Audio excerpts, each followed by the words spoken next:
पाकिस्तान में इमरान खान ने कल एक स्पीच दिया और उस स्पीच में उन्होंने एक बड़ी दिलचस्प बात कही। उन्होंने बताया कि कैसे खुफिया टेलीफोन नंबरों से धमकी भरे कॉल आते हैं। दरअसल ये वो चीज है जो पाकिस्तान को डिफाइन करती है। वो ऐसे कि आप ये देखिए, चाहे वो एक्स प्राइम मिनिस्टर हो, चाहे वो कोई लीडर हो, कोई मीडिया का जर्नलिस्ट हो, या ये भी सुनने में आता है कि चाहे वो फौजी अफसर क्यों ना हो, फौजी जवान क्यों ना हो, ये सब इस खुफिया कॉल से डरते हैं। दरअसल ये खुफिया कॉल है क्या? ये खुफिया कॉल दरअसल आईएसआई की तरफ से आती है और ये भी कहा जाता है कि आईएसआई के अंदर एक डीप स्टेट और है। यानी कि इतना साफ सुथरा वो काम नहीं है कि मतलब आईएसआई है तो बस अपफ्रंट जो दिख रहा है, मतलब कमरे के अंदर कमरा और उसके अंदर कमरा। तो ये उस तरीके का एक बहुत ही खतरनाक एक तंत्र है पाकिस्तान के, जिससे सब लोग डरते हैं। चाहे वो आम आदमी हो, बिजनेसमैन हो, आपका जर्नलिस्ट हो, कोई भी हो, वो आदमी आईएसआई या इस डीप स्टेट के अंदर जो डीप स्टेट है उससे डरता है। आपको याद होगा वो करीमा बलोच का इंसिडेंट जिसमें कनाडा में उसको मार दिया। ये लोग एक्टिविस्ट के पीछे पड़ते हैं। ये लोग कोई भी व्यक्ति जो उनके द्वारा सेट नैरेटिव के खिलाफ जाता है उसके पीछे पड़ते हैं। और इंटरेस्टिंग दिलचस्प बात यह है कि जितने भी पाकिस्तान के अंदर नेता हैं, सिवाय भुट्टो उसको छोड़कर, जितने भी नेता हैं, चाहे वो नवाज शरीफ हो, चाहे वो इमरान खान हो, और कोई भी नेता हो, वो सब फौज के बनाए हुए हैं। जितनी भी ये पार्टियां हैं, पीपल्स पार्टी को छोड़कर, ये फौज की बनाई हुई है। ये फौज कंट्रोल करती है और फौज को एक किस्म का एक फोबिया है कि अगर हम कंट्रोल नहीं करेंगे तो पाकिस्तान का जो आइडिया है वो ध्वस्त हो जाएगा। ये ऐसा इन लोगों को फीलिंग है कि हम ही हैं इस पाकिस्तान के रखवाले। और वो इतना ज्यादा दिमाग में घुस चुका है, भर चुका है कि ये बहुत पैरानॉइड हैं, बहुत डरे हुए रहते हैं कि यार कहीं एक गड़बड़ ना हो जाए और ऐसा ना हो कि पूरी पावर इनके हाथ से निकल जाए और मुल्क जो है वो इनका ना रहकर और आम लोगों का हो जाए। तो ये इमरान खान ने क्या कहा, पहले आप इसको सुनिए। टेलीफोन आता है जी गुमनाम नंबर से धमकियां देने के लिए, वापस धमकियां दो उनको। जो डराता है वापस डराओ उसको। जो मिस्टर एक्स और मिस्टर वाई लोगों को धमकियां देते हैं, वापस धमकियां दो इनको। ये होते कौन है? ये होते कौन है आपको डराने वाले? आप हैं इस मुल्क की कौम, अवाम। अवाम है मुल्क का, जो मुल्क की क़यादत अवाम का फैसला है। ये खुफिया नंबरों से डराना, धमकाना कि जी हम ये कर देंगे, वो कर देंगे, जो करना करो, हम भी करेंगे। आपने देखा इमरान खान ने किस तरीके से बिल्कुल क्लियरली उसने ये बोला कि आपको कोई डराता है, धमकाता है तो आप उसको उल्टा डराएं, धमकाएं।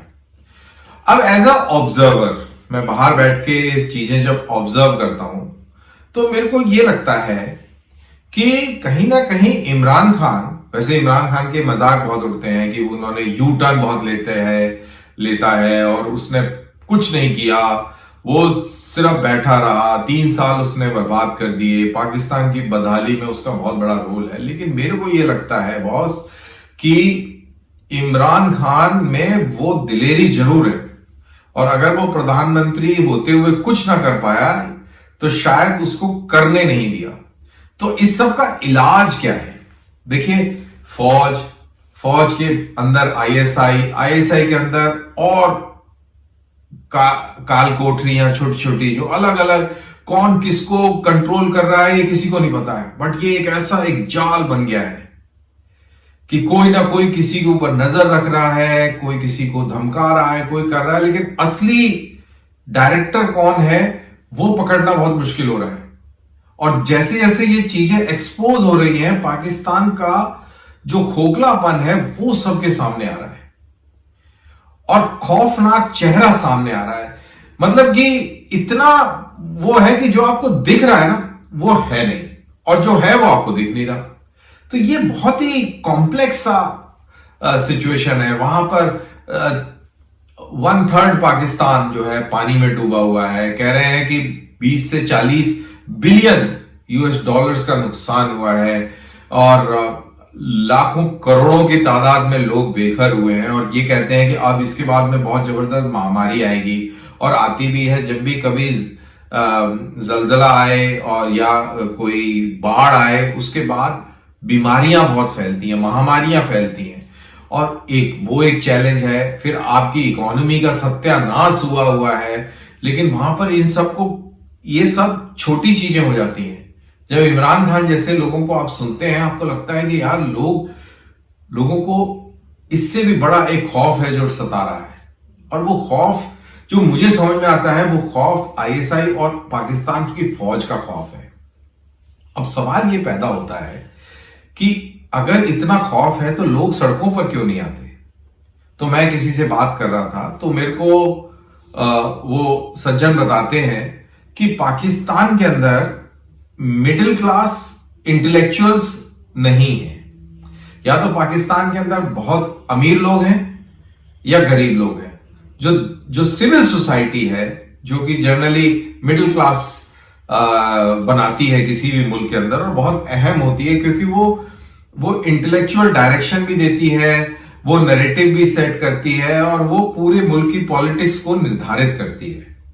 अब आप बोलेंगे कि ये कैसे, तो इसकी दुनिया में मिसाल है। देखिए, जब चाइना के अंदर कम्युनिज्म आया, माओ आया, तो उसने सबसे पहला काम क्या किया, उसने जितने भी मिडिल क्लास लोग थे उनको खत्म कर दिया। मिडिल क्लास लोग में कौन होते हैं? मिडिल क्लास लोग में वकील होता है, जर्नलिस्ट होता है, इंजीनियर होता है, डॉक्टर होता है, टीचर होता है, प्रोफेसर होता है। यही तो लोग होते हैं ना मिडिल क्लास। तो माओ ने वो सारे खत्म करवा दिए, मर्डर करा दिया, क्योंकि यही क्लास सोचती है और यही क्लास बोलती है। तो पाकिस्तान के अंदर इस क्लास को या तो खत्म कर दिया गया है या उनको कब्जे में ले लिया गया। और कब्जे में कैसे लिया है?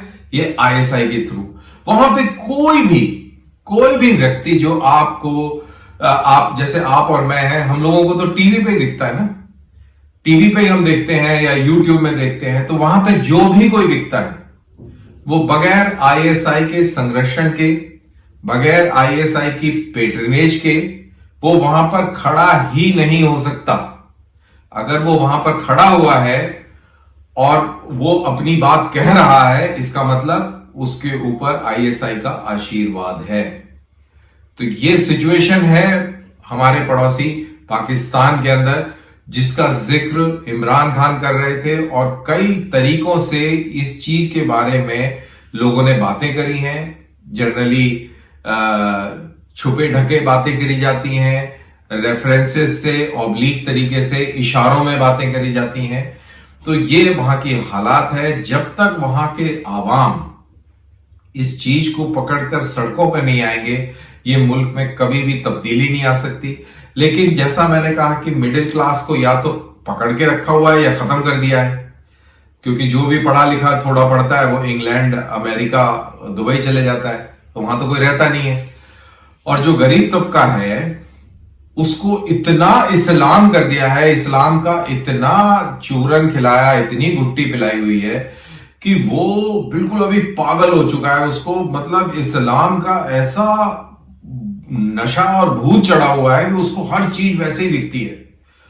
अभी उन्होंने शिया टमाटर, जो ईरान खाने को है नहीं, ईरान ने आपको दान दिया, भीख दी, आपने वो इस करके फेंक दिया कि वो टमाटर शिया है और प्याज शिया है। तो ये एक इनका दिमाग है लोअर क्लास का। तो वो तो एक्टिविज्म में आएगी नहीं, वो तो फौज के खिलाफ और मुल्क के इस तमाशे के खिलाफ खड़ी नहीं होगी, क्योंकि उसको इस्लाम का वो हवाला दे दिया जाएगा, कुछ ना कुछ ऐसा ड्रामा कर दिया जाएगा, तो वो काबू में आ जाएगी। जो अमीर लोग हैं उनके पास पैसा बहुत है, वो अपना पूरा मजा ले रहे हैं।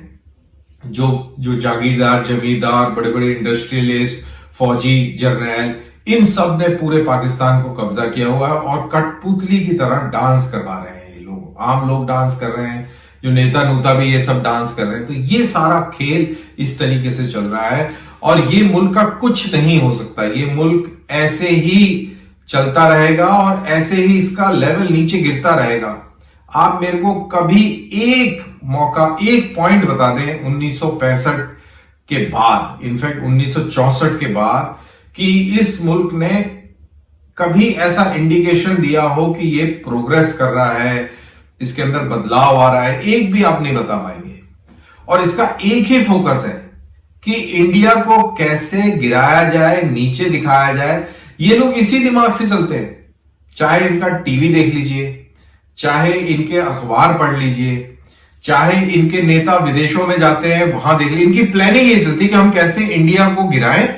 ये इस मकसद से नहीं, ना लिखते, ना बोलते, ना पढ़ते, कि हम अपने आप को कैसे बेहतर करें। ये डिस्कशन नहीं होता, ये दिमाग में ही नहीं आता। पूरे 24 घंटे हर पल इनका एक ही एजेंडा रहता है कि इंडिया को कैसे दबाया जाए। इंडिया का मतलब है कि हिंदू को कैसे वो दबाया जाए, कैसे उसको बर्बाद किया जाए, क्योंकि यही इनका नैरेटिव है, यही आइडिया ऑफ पाकिस्तान है, यही इनकी सोच है।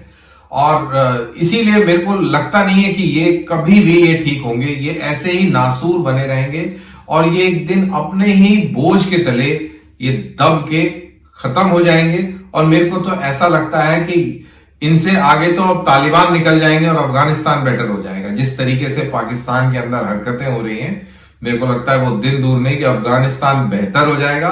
और ये बदमाश जो पंजाबियों ने जो पूरा बेड़ागर्क करा हुआ है पाकिस्तान का, ये बिल्कुल उसी तरीके से हो जाएगा जैसा आपने पुराने फुटेज में देखा होगा कि अफगानिस्तान में गृह युद्ध हो रहा है और ये सब एक दूसरे को मार काट और ऐसे ही बर्बाद हो जाएंगे।